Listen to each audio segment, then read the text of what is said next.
একটি অমুসলিম সম্প্রদায় বাংলাদেশের স্বাধীনতায় হাত দিতে চাচ্ছে। এটা হচ্ছে খ্রিস্টান মিশনারিদের গোপন দল ঈসাই জামাত। এটা একটা দল খ্রিস্টানরা বের করছে 1978 সালে বাংলাদেশে ঢুকছে। এই পর্যন্ত মুসলমান, আপনি কষ্ট পাবেন শুনলে, 2.5 লক্ষ মুসলিম পরিবারকে খ্রিস্টান বানাইছে। কত লাখ?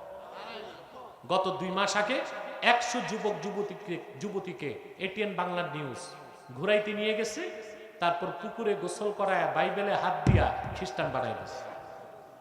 শোনেন নাই? এই পর্যন্ত তারা 78 সাল থেকে 2.5 লক্ষ মুসলিম পরিবারকে খ্রিস্টান বানাইছে। তাদের টার্গেট হচ্ছে পার্বত্য চট্টগ্রামকে ছিন্ন করে একটা খ্রিস্টান রাষ্ট্র বানাবে। তারা নিজেদেরকে বলে যে আমরাও মুসলমান, কিন্তু আমরা ঈসার উম্মত মুসলমান। ঈসার উম্মত মুসলমান না খ্রিস্টান? তো দেশের স্বাধীনতা বিপন্ন হচ্ছে আর আপনারা রাজনীতি নিয়ে ব্যস্ত। ইতিমধ্যে তো পোর্ট 3টাই বিদেশিদের হাতে গেছে, গেছে না? অথবা আমাদেরকে দেশের স্বার্থ এক থাকতে হবে। রাজি আছেন? আল্লাহ আমাদেরকে কবুল করুক, মঞ্জুর করুক। আসুন